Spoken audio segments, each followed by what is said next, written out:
Yhdessä ajan kanssa.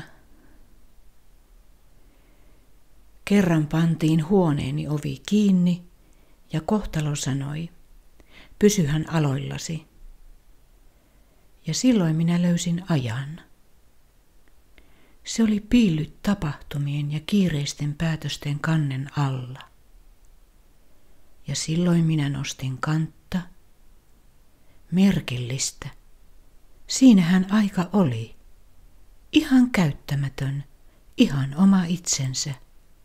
Sileä ja raikas kuin levossa. Katselin aikaa kunnioittavasti. Näin itseni uutena vaivuin ihanaan tapahtumattomuuteen yhdessä ajan kanssa. Kuuntelin, miten elän. Tuskin kuuluvaa solinaa.